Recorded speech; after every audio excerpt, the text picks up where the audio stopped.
Salam, hər vaxtınız xeyir olsun. İmpuls və impulsun saxlanma qanunu mövzusu ilə yenidən davam edirik.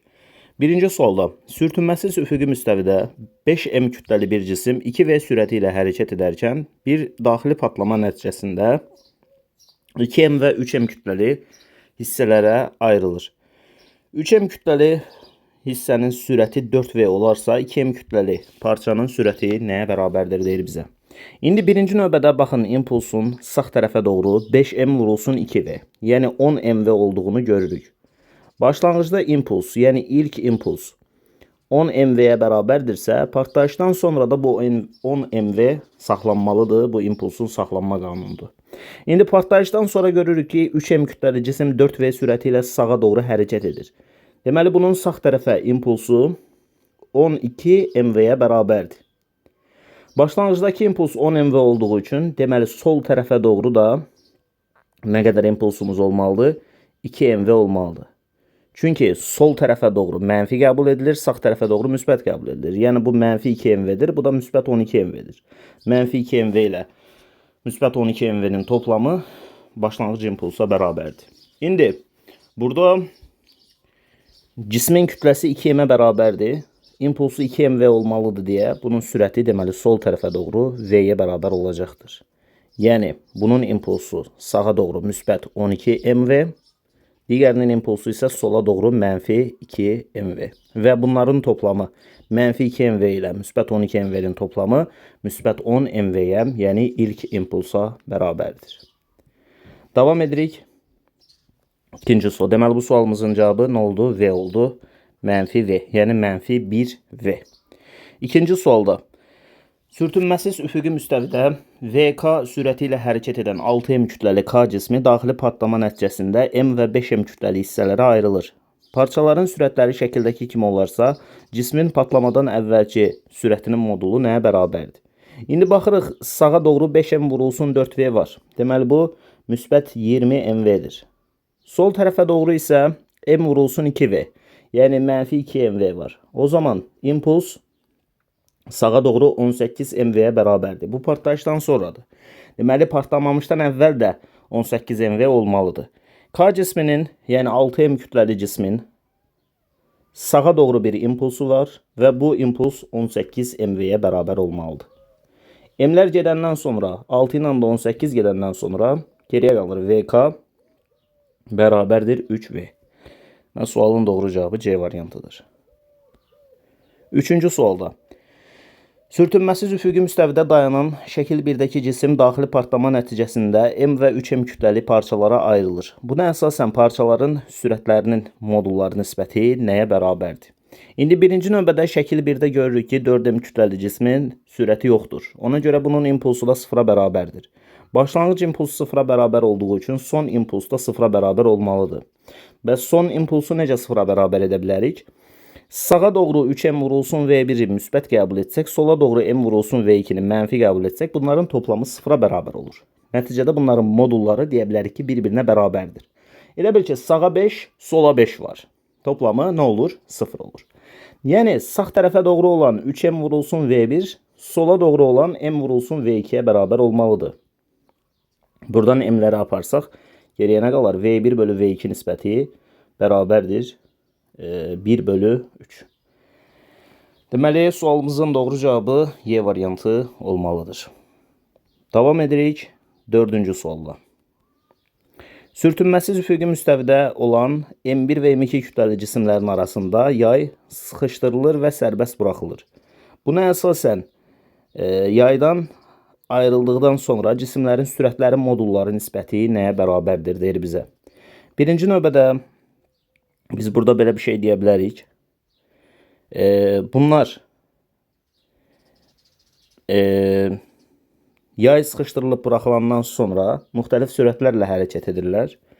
Əgər bu M1 kütləli cisim bu tərəfə doğru V1 sürəti ilə hərəkət etsə, M2 kütləli cisim də sağ tərəfə doğru V2 sürəti ilə hərəkət etsə, impulsun saxlanma qanununa əsasən bunlar bir-birinə bərabər olmalıdır. Yəni, yaza bilərik biz M1 vurulsun V1 bərabərdir M2 vurulsun V2. Buradan bizə lazımdır V1 bölü V2 nisbətini tapmaq. V1 bölü V2 bərabərdir. Yaza bilərik M2 bölünsün M1. Bu da bərabərdir. M2 5 kiloqrama bərabərdir. M1 isə 2 kiloqrama bərabərdir. Deməli, nisbət 5/2 olmalıdır. 5-ci sualda.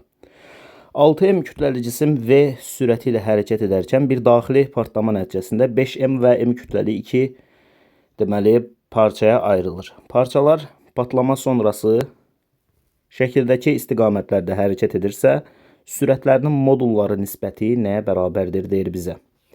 İndi biz belə bir şey düşünək. 5M kütləli cisim V1 sürəti ilə bax bu istiqamətdə hərəkət edir. Bunu göstərək. İmpulsuna yazaq 5M V1. Daha sonrasında M kütləli cisim V2 sürəti ilə bu istiqamətdə hərəkət edir. Bunu da göstərək bu istiqamətdə. M vurulsun V2. Və bu ikisinin toplamı başlanğıc impulsa bərabər olmalıdır. Başlanğıc impulsunda sağa doğru 6 MV olduğunu görürük. Bunu da göstərik bax bu istiqamətdə 6 MV. İndi buradakı bucağın 37 dərəcə olduğunu görürük. Bura 37 dərəcəyə bərabərdir. O zaman buranın 53 dərəcəyə bərabər olması lazımdır ki 90'ı tamamlasın və burada 90 dərəcəyə bərabərdir. İndi biz nə deyə bilərik? Burada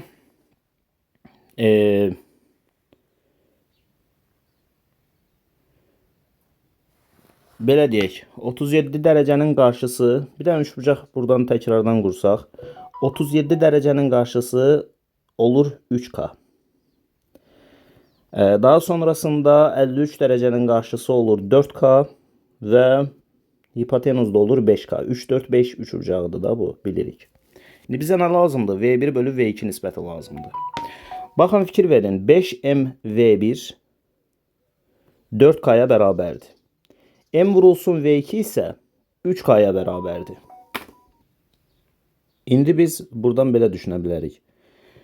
4K'nın 5M V1 olduğunu dedik. O zaman yazıram 5M V1 bərabərdir 4K. M vurulsun V2'nin isə 3K olduğunu dedik. Burada yazıram M vurulsun V2 bərabərdir 3K. Və biz buradan nisbət tapa bilərik. Tərəf-tərəfə bölsək. M'lər gedər, K'lar gedər. Geriyə nə qalar? 5V1 bölünsün V2 bərabərdir 4/3. Buradan da V1/V2 nisbətini tapsaq, V1/V2 bərabərdir 5'i 3'ə vurarıq, 15 olar. 4 də zaten qaldı olduğu yerdə. 15'də 4 sualımızın doğru cavabıdır. Davam edirik 6-cı sualla. Sürtünməsiz üfüqi müstəvidə 6M kütləli bir cisim müəyyən bir istiqamətdə hərəkət edərkən bir daxili partlama nəticəsində M, 2M və 3M kütləli 3 parçaya ayrılır. Parçaların hərəkət istiqamətləri şəkildəki kimi olarsa, cismin başlanğıcdakı hərəkət istiqaməti və sürəti üçün nə deyə bilərik? Deməli, burada birinci növbədə baxsaq görərik ki, 2M kütləli cisim 7V sürəti ilə sağ tərəfə doğru gedir. Deməli, sağa doğru bir 14 MV qədər impuls vardır. Daha sonrasında 9M kütləli cisim yuxarı doğru, daha doğrusu M kütləli cisim 9V sürəti ilə yuxarı doğru gedir. Bunu da yuxarı doğru 9 MV olaraq göstərə bilərik. Daha sonrasında bu 5V sürətini proyeksiyalara ayırsaq, bunlardan biri 5V kosinus 37 olacaq. Yəni, kosinus 37'də də 0.8 aldığı üçün bura olacaq 4V. Bu tərəfə doğru da olacaqdır 5V sinus 37. Sinus 37'də də 0.6 aldığı üçün 5'i 0.6'ya vuranda alınır 3V. Kütləsi isə 3M'ə bərabərdir. 3M'i 4V'yə vuranda alınır 12MV. Deməli, bu tərəfə doğru bir 12MV impulsu var. Aşağı doğru da 3V vurulsun 3M. Yəni 9MV qədər də aşağı impuls var. İndi baxın, bu 9MV ilə bu 9MV bir-birini apardı. Bu 14MV ilə bu 12MV də bir-birini aparar və geriyə qalar sağ tərəfə doğru 2MV. Toplam kütlə nə qədər idi başlanğıcda? 3M. Toplam kütlə 6M'ə bərabərdir. Yəni 3M, 2M, üstəgəl M. Bunların toplamı olur 6M. Deməli 6M kütləli cismin impulsu sağa doğru 2MV-yə bərabərdir. O zaman 6m vurulsun v ştrix bərabərdir 2mv yazsaq, buradan v ştrixin, yəni başlanğıc sürətin nəyə bərabər olduğunu deyə bilərik. Hətta bunun v ştrixi yox, v0 şəklində də yaza bilərik. Buradan m'lər gedər, 6 ilə 2 gedər. Buradan v0 bərabərdir v bölü 3 olar. Deməli, hansı tərəfədir? Sağa doğrudur və v bölü 3'dür. O da sağ tərəfi x oxu ilə göstərdiyi üçün müsbət x istiqamətində v bölü 3 sürəti ilə hərəkət edirmiş deyə bilərik. Davam edirik növbəti sualla. Yəni 7-ci sualla. Sərtlik əmsalı 250 Newton bölü metr olan bir yay sıxışdırılır və sərbəst buraxılır. Sürtünmələr nəzərə alınmırsa, cisimlər yaydan ayrıldığında 2 kiloqram kütləli cismin sürətinin modulu neçə metr bölü saniyəyə bərabər olar? İndi biz belə bir şey düşünə bilərik. Burada həm impulsun saxlanma qanununu, həm də enerjinin saxlanma qanununu tətbiq edəcəyik. Birinci növbədə impulsun saxlanma qanununa əsasən bu cisimlərin impulslarının bərabər olması üçün 2 kiloqram kütləli cismin sürətinə 3v desək, 3 kiloqram kütləli cismin sürətinə də 2v deyə bilərik.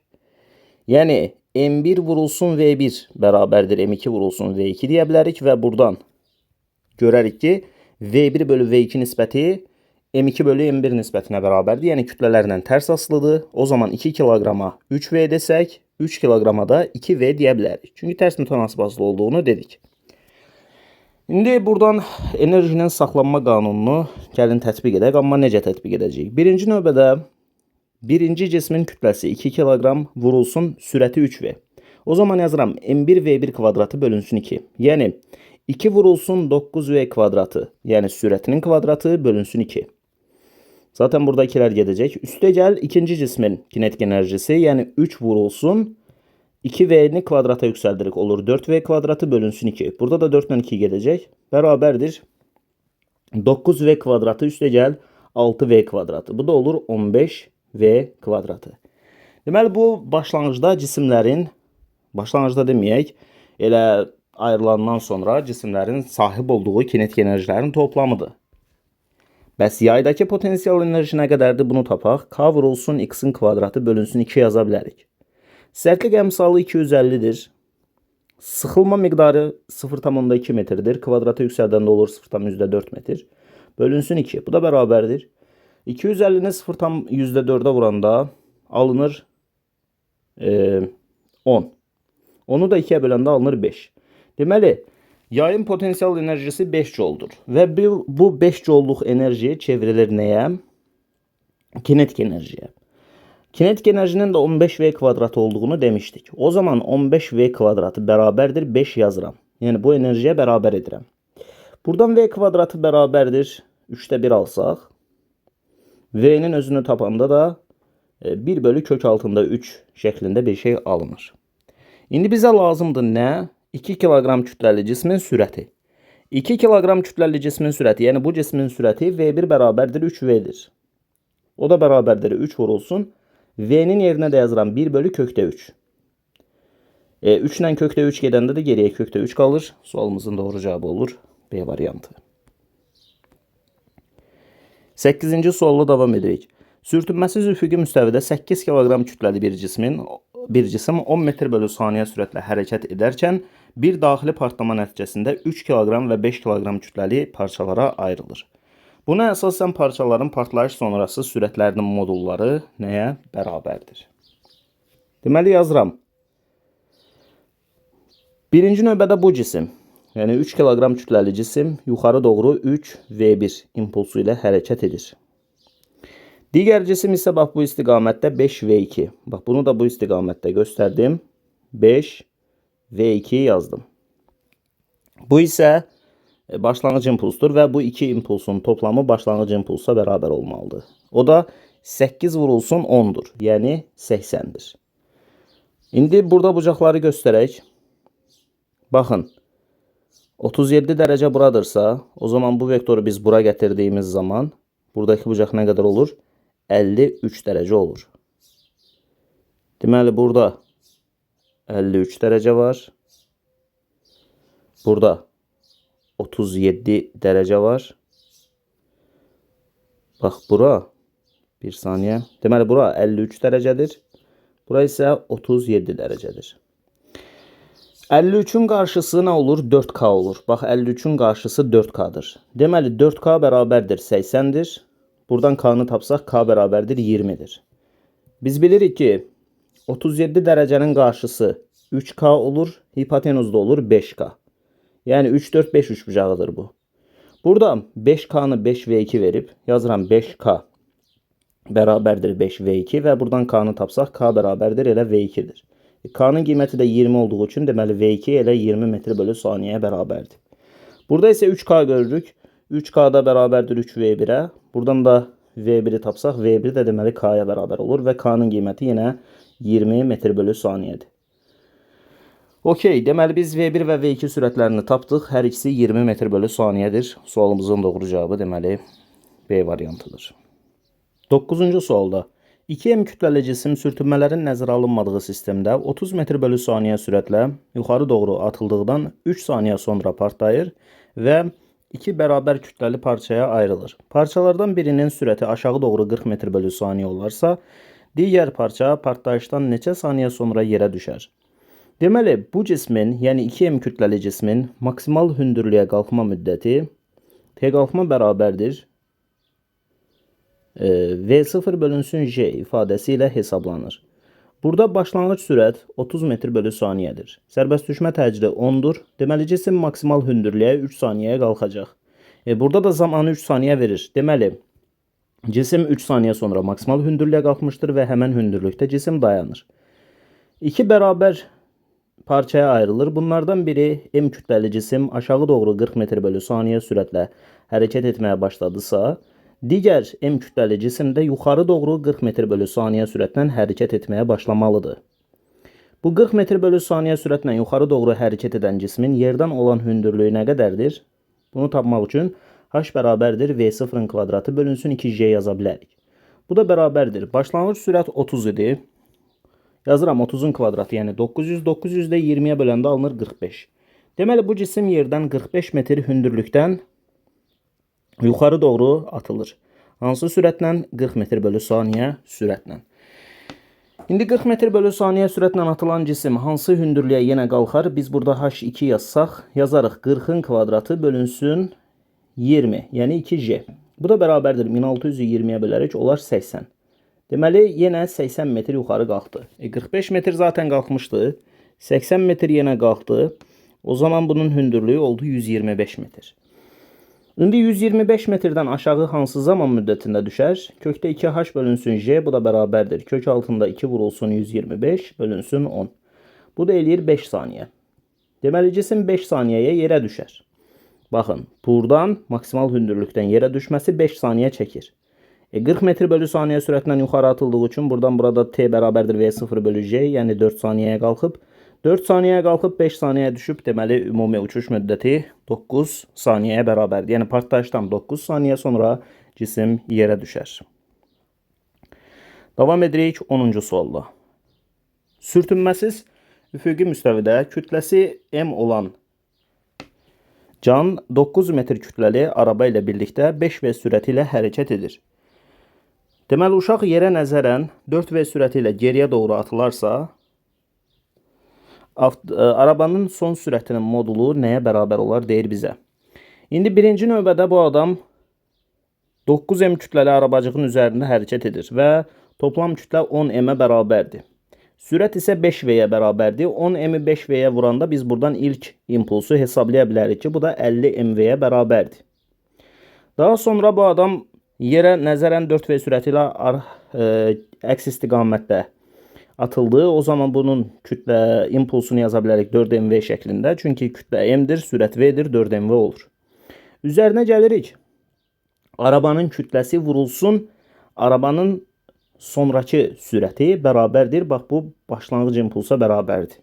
Yəni 50MV-yə bərabərdir. Biz buradan yaza bilərik 9MV ştrix bərabərdir.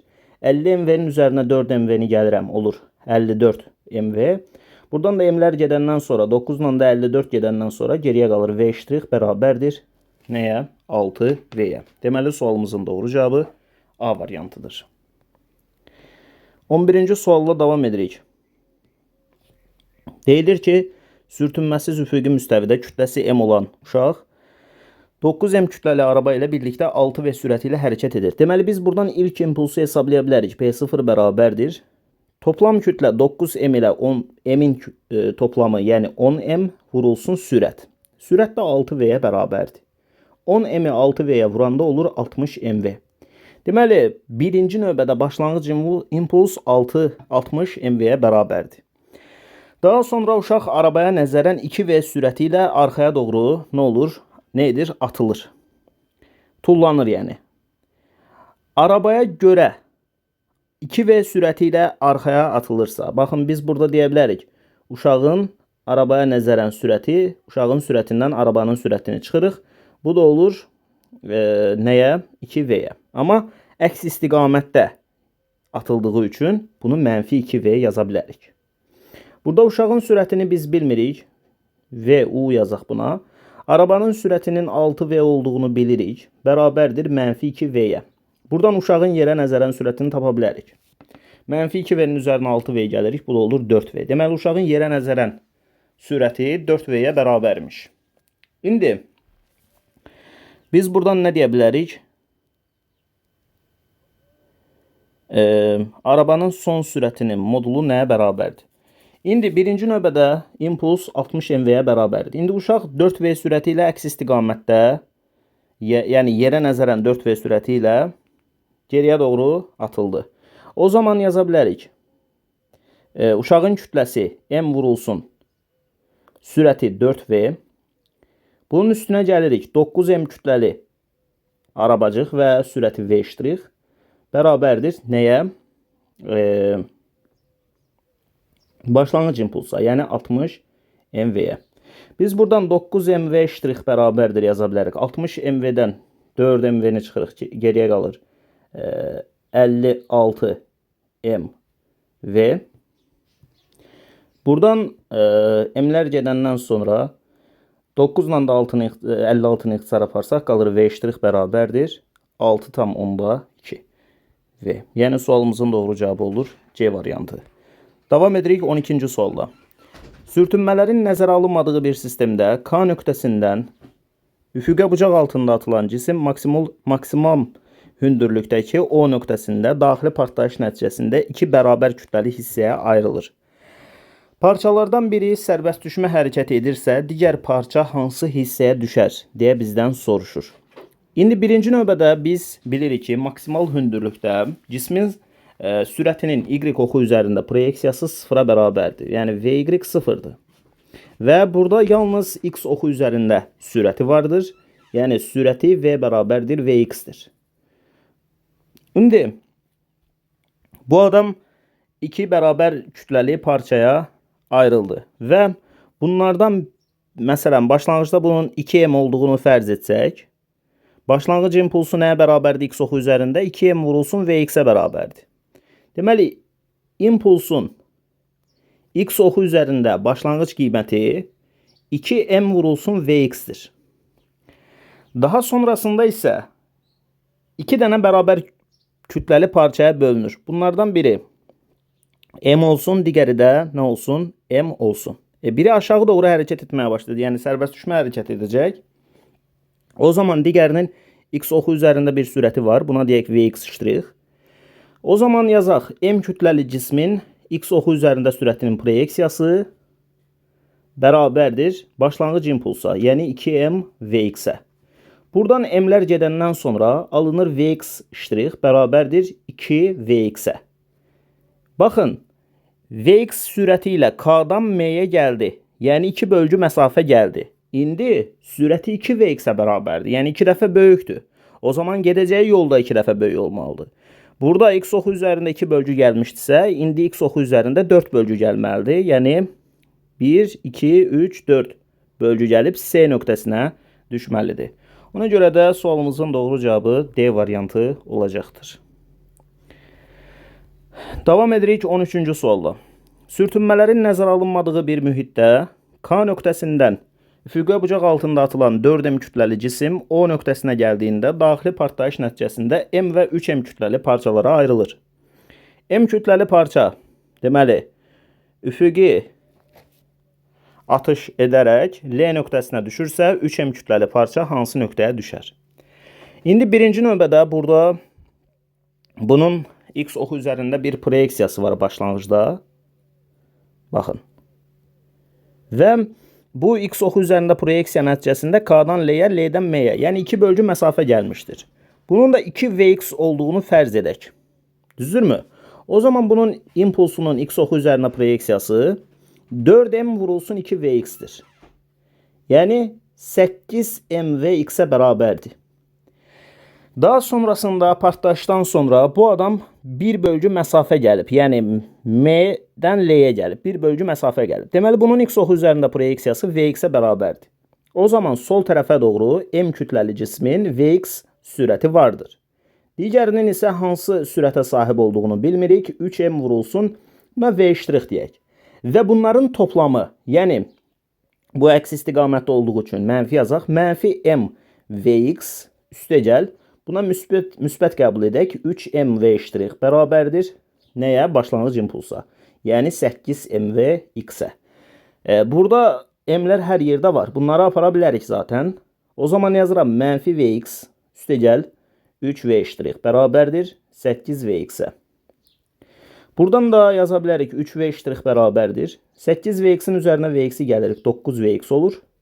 Buradan da 3 ilə 9'u aparandan sonra V' bərabərdir 3Vx alırıq. Yəni sürətinin X oxu üzərinə proyeksiyası 3Vx-ə bərabərdir. İndi 2Vx olanda 2 bölgü gəlirdi. 3Vx olursa o zaman bu 3 bölgü gələcək. Yəni M-dən N-yə, N-dən P-yə, P-dən də R-yə. Deməli bu adam gəlib R nöqtəsinə düşəcəkdir. Ona görə də sualın doğru cavabı Y variantı olacaqdır. 14-cü sualda sürtünməsiz üfüqi müstəvidə dayanan içi su dolu arabanın üzərində deməli eyni X, Y, Z, T kranları nədir? Krantları bağlıdır deyir. Buna əsasən hansı iki krant eyni anda açılarsa araba mənfi yöndə hərəkət edər. Bax bu istiqamətdə hərəkət etməsini istəyir. Birinci növbədə dayanmışdı, yəni impulsu 0 idi. Son halda da impulsu 0'a bərabər olmalıdır. Yəni impulsların toplamı 0'a bərabər olmalıdır. Bunu da necə 0 edə bilərik? Mənfi istiqamətdə hərəkət etməsi üçün buna reaktiv hərəkət kimi baxa bilərik. Yəni məsələn tutalım ki bir dənə əlimizdə şar var. Şarın ağzını tutmuşuq əlimizlə, barmağımızdan tutmuşuq. Buraxdığımız anda nə olur? Şar hərəkət etməyə başlayır. Məsələn, bunu gəlin belə düşünək.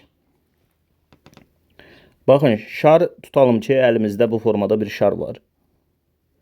Bunu əlimizlə qapamışıq və buraxdığımız anda hava axını aşağı istiqamətdə gedərsə, şar özü hansı tərəfə gedər? Yuxarı istiqamətdə gedər.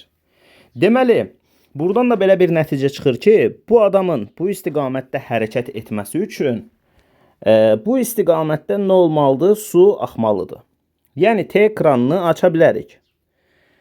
Bəs bu tərəfdən bir kran aça bilmərikmi? Onu da aça bilərik əslində. X kranını açsaq, T və X eyni anda açılsa, bu arabacıq sol tərəfə doğru hərəkət edər. Desəniz niyə? Çünki bu istiqamətdə, yəni sağ tərəfə doğru bir impulsunun olduğunu düşünək. Buna deyək MV1.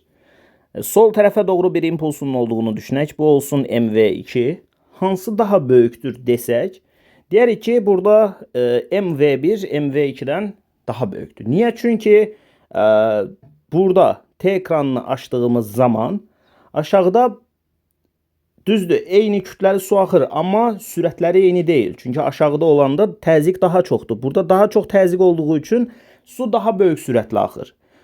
Yəni arxaya doğru axan su daha böyük sürətlə axır. İrəli doğru axan su isə azdır. Ona görə də bu arxaya doğru daha böyük bir sürət olduğu üçün, irəli doğru daha kiçik bir sürət olduğu üçün bu iki yekun impuls hansı tərəfə doğrudur? Belə deyək ki, bu arabacığı sol tərəfə doğru hərəkət etdirəcəkdir. Necə ki bu şar nümunəsində hava axını aşağı gedir. Şar özü yuxarı doğru qalxır. Burada da su axını sağa doğru daha çox gedir, sola doğru daha az su var. Ona görə bu arabacıq sol tərəfə doğru gedəcəkdir. Ona görə də sualımızın doğru cavabı X və T olmalıdır.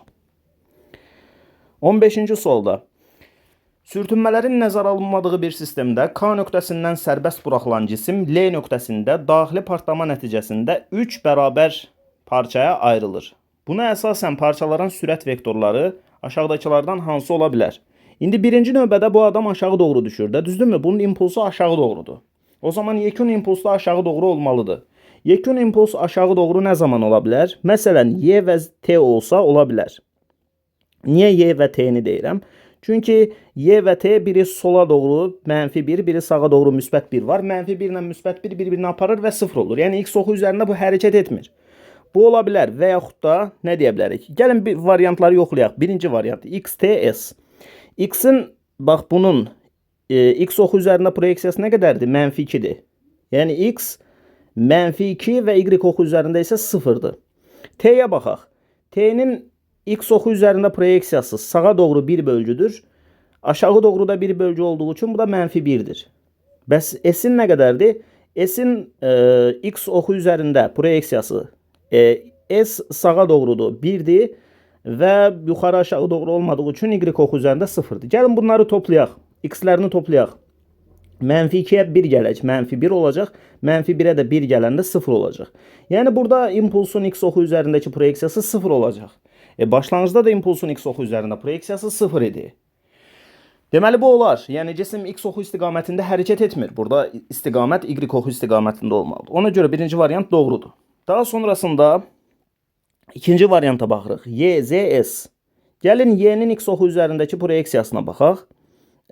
Sol tərəfə doğrudur. Y sola doğru bir bölgü, aşağı doğru da bir bölgüdür. Yəni bu -1 və -1'dir. X-i də -1'dir, Y-i də -1'dir. Z-yə baxaq. Z-nin aşağı doğru 2 bölgü olduğunu görürük. Yəni bunun x oxu üzərində hər hansı bir qiyməti yoxdur, amma y oxu üzərində -2'dir. S-ə baxaq. S sağa doğru bir bölgüdür. Yəni x-i 1'dir, amma y-i yoxdur, y-i 0'dır. Bunları da topladığımızda impulsun x oxu üzərində proyeksiyası -1'in üzərinə 0 gələrik, -1 olar. Onun da üzərinə 1 gələrək 0 olar. Yəni burada yenə impulsun x oxu üzərində proyeksiyasının 0 olduğunu görürük. Bu da ola bilər. Çünki demişdik ki, cisim aşağı düşəndə bunun x oxu üzərində proyeksiyası yoxdur və son halda da impulsun aşağı doğru, yəni x oxu üzərində proyeksiyası 0'a bərabər olmalıdır. Deməli oldu mu bunlar? Oldu. O zaman birinci və ikinci variantlar doğrudur. Üçüncü variantı da özünüz yoxlaya bilərsiniz. Üçüncü variant doğru olmayacaqdır. 16-cı sualla davam edirik. Sürtünmələrin nəzərə alınmadığı bir sistemdə 5m kütləli bir cisim 50 metr/saniyə sürətlə yuxarı atıldıqdan 2 saniyə sonra partlayır və 2m və 3m kütləli parçalara ayrılır. 3m kütləli parça 10 metr/saniyə sürətlə üfüqi hərəkət etdiyinə görə parçalar yerə düşdüyü zaman aralarındakı məsafə nə qədər olar deyə bizə soruşur. İndi burada birinci növbədə impulsun saxlanma qanununa əsasən deyə bilərik ki, 3m kütləli cisim sol tərəfə doğru 10 metr/saniyə sürətlə gedirsə, deməli bunun impulsu 3 vurulsun 10'dur, yəni 30'dur. Digərinin də impulsu sağ tərəfə doğru 30 olmalıdır. Burada 2m kütlə olduğunu görürük. O zaman 30'u əldə edə bilək deyə bu 2m kütləli cismin sağ tərəfə doğru 15 metr/saniyə sürətlə getdiyini deyə bilərik. Amma bu cismin yuxarı doğru da bir nəyi olacaqdır? İmpulsu olacaqdır. İndi V bərabərdir V0 çıxılsın JT ifadəsindən deyə bilərik ki, partlayışdan əvvəl cisimlərin, yəni ikisi bir yerdə 5m kütləsi 2 var idi. Bu kütlənin sürəti nə bərabərdir? 50 çıxılsın J'nin qiyməti 10, zamanın qiyməti də nədir? 2'dir. Buradan da alırıq 30 metr/saniyə. Deməli partlayışdan əvvəl bu cismin sürəti 30 metr/saniyəyə bərabərdir. Kütləsi də 5m'dir. Yuxarı doğru 30 metr/saniyə sürətlə hərəkət edir. O zaman biz deyə bilərik ki, bu cismin partlayışdan əvvəl impulsu yuxarı doğru 30 vurulsun 5, yəni 150'yə bərabərdir. Partlayışdan sonra da 150 olmalıdır. Amma görürük ki, bu cisim sol tərəfə doğru hərəkət edir. Yəni yuxarı doğru bir impuls yoxdur. O zaman geriyə qalan bu 2m kütləli cisim yuxarı doğru 150 impulsa sahib olmalıdır. Kütləsi 2m'dir. 2'ni nəyə vursaq 150 olar? Təbii ki 75'ə. Deməli bu cisim yuxarı doğru 75 metr/saniyə başlanğıc sürətlə atılır. Və bunun sağa doğru da bir sürəti var və bu sürətin bayaq 15 metr/saniyə olduğunu demişdik. İndi bu cisim nə qədər yer dəyişmə edəcəkdir? Bax, yuxarı atıldı, geri yenidən yerə düşəcəkdir. Və buradakı H hündürlüyünü biz hesablasaq, deyə bilərik ki, H bərabərdir 50 vurulsun. Nə qədər zaman? 2 saniyə. 50 vurulsun 2 çıxılsın 5t kvadratı. Yəni 5 vurulsun 2'nin kvadratı. Yəni V0t çıxılsın jet kvadratı ifadəsindən istifadə etdik. Bu da bərabərdir 100 çıxılsın 2 2'nin 4 4'ü 5'e vuranda da 20 olur. 100'dən də 20'ni çıxırıq olur 80. Deməli bu H hündürlüyü 80 metrə bərabərdir.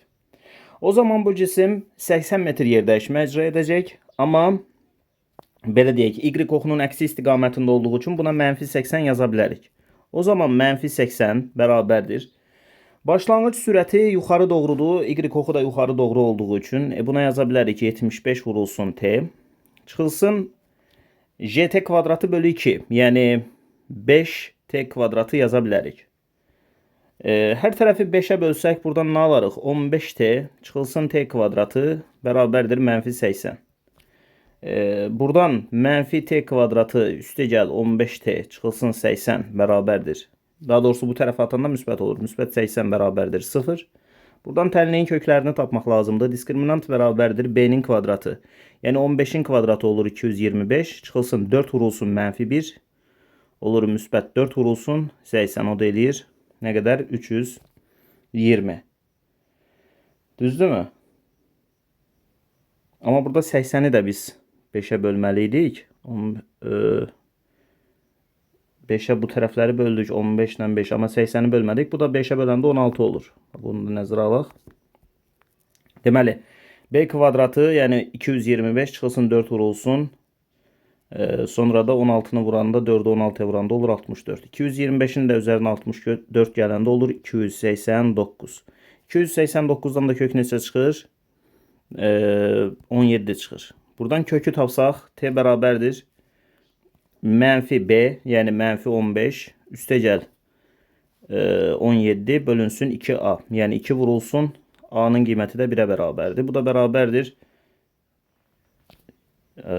2a. A''nın qiyməti -2 idi. -1 idi. Deməli, -15 üzərinə 17 gəlsək 2 olar, amma 2'ni -2'yə böləndə -1 alınır. Zaman mənfi ola bilməz. O zaman 15'dən, -15'dən 17'ni çıxarıq. Bu eləyər -32. Düzdürmü? -32'ni də -2'yə böləndə alınır müsbət 16. Deməli, cisim 16 saniyə sonunda yerə düşər. Daha sonrasında biz deyə bilərik ki, bu 2M kütləli cisim 15 metr bölü saniyə sürətlə atılırdı sağ tərəfə doğru. 15'i 16'ya vursak o zaman biz belə bir şey tapa bilərik. X1 bərabərdir V1 vurulsun T, yəni 15 vurulsun 16. Bu da bərabərdir 240 metr. Deməli, 2M kütləli cisim 240 metr sağ tərəfə doğru getdi. Digər cismə baxaq ki, nə qədər gedər? X2 bərabərdir. Bu da 3M kütləli cisim 10 metr bölü saniyə sürətlə atılır və nə qədər zamana düşür?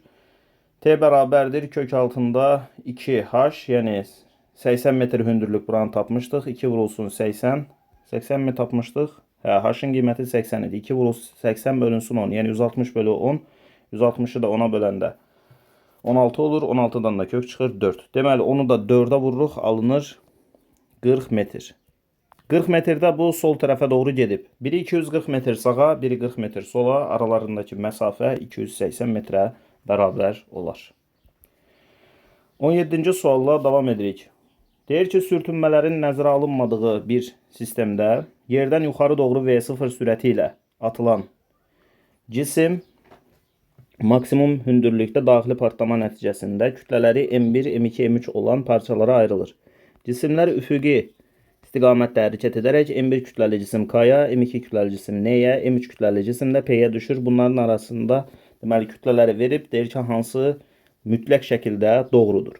İndi birinci növbədə biz nə deyə bilərik? Baxın, birinci növbədə bu cisim bu tərəfə doğru gələn görürük ki, 2 bölgü məsafə gedib. Yəni bunun sürətinin 2V olduğunu desək. Daha sonra bu da 2 bölgü məsafə gedib bu tərəfə doğru. Buna da 2V deyə bilərik. Amma bu görürük ki, 1 bölgü məsafə gedib. O zaman buna V deməyimiz lazımdır. Deməli, M1 kütləli cisim 2V sürəti ilə hərəkət edir. Bərabərdir. Bax, bu sol tərəfə doğru olan impuls sağa doğru olan impulsa bərabər olmalıdır. Sağa doğru da var M2 kütləli cismin V sürəti. üstəgəl M3 kütləli cismində 2V sürəti. Burada V'ləri aparsaq, geriyə nə qalar? M1, 2 də var. 2M1 bərabərdir M2 üstəgəl 2M3. Buradan da biz hər tərəfi 2'yə bölsək, M1 bərabərdir M2 bölü 2 üstəgəl M3 yaza bilərik. Və biz buradan artıq görürük ki, M1 kütləsi M3 kütləsindən böyükdür. Çünki M1 kütləsini tapmaq üçün M3 kütləsinin üzərinə nəyisə əlavə etmək lazımdır. Bu zaman yazırıq M1 M3'dən böyükdür. Yəni bu variant mütləq şəkildə doğrudur. Bunu deyə bilərik, amma M1 və M2 arasında və yaxud da M2 ilə M3 arasında hər hansı bir münasibət deyə bilmərik. Yəni ola da bilər, olmaya da bilər. Ona görə bu 1-3 variantları mütləq şəkildə doğru deyil. Mütləq doğru olan ikincidir. Ona görə sualımızın doğru cavabı B variantı olmalıdır. Gəldik 18-ci suala. Sürtünməsiz üfüqi müstəvidə 3M kütləli cisim K nöqtəsindən keçəndən T müddəti sonra O nöqtəsindən partlayış edir və bərabər kütləli 3 parçaya ayrılır. Partlayışdan sonra T müddəti sonra parçaların olduğu nöqtələr üçün verilənlərdən hansı doğru ola bilər deyə bizdən soruşur. İndi biz burada görürük ki, damanın tam ortası ilə, yəni diagonal boyunca hərəkət edir. Bu ortaq kütlə mərkəzi burada gəlib O nöqtəsindən keçib, sonda hardan keçəcək? B nöqtəsindən keçəcəkdir. Yəni belə deyək, bu 3M kütləli cisim parçalara ayrılır, amma bu parçaların ortaq kütlə mərkəzi B nöqtəsinə düşməlidir. Gəlin biz bu nöqtələrin hər birinin nə edək? Koordinatlarını yazaq. Məsələn, L nöqtəsinin koordinatını O nöqtəsinə nəzərən bunların hamısını yazacağıq. L nöqtəsinin koordinatları O nöqtəsinə nəzərən, bax, sağa doğru 1, 2, 3, 4 bölgü, yuxarı doğru isə nə qədərdir? 3 bölgü. O zaman buna yazdım 4, 3. Yəni x-i 4, y-i 3. Sonra M-ni baxıram. M sağa doğru 2 bölgüdür. Y-i isə yoxdur. Bu sadəcə sağa doğru 2 bölgüdür. O zaman buna yazdım 2, 0. N'ye baxıram. N yuxarı doğru 3 bölgüdür. X oxu üzərində qiymət yoxdur. Ona görə buna 0, 3 yaza bilərəm. Baxın, bunları bütöv hamısını toplayıram. X'lərini toplayıram. X'ləri olur 4, 2, 0. Nə qədər elədi? 4 üstəgəl 2 üstəgəl 0. Bunu da bölürük. 3 dənə kütle olduğu üçün 3'ə bölürük. Bu da eləyir 6 bölü 3, yəni 2. İndi Y-nə baxırıq. Y-ləri bütöv toplasaq 3 üstəgəl 0 üstəgəl 3. Bunu da sayına bölürük, 3'ə bölürük. Bu da eləyir nə qədər? 3'ə 3 gəldik. 6 altında 3'ə böldük 2.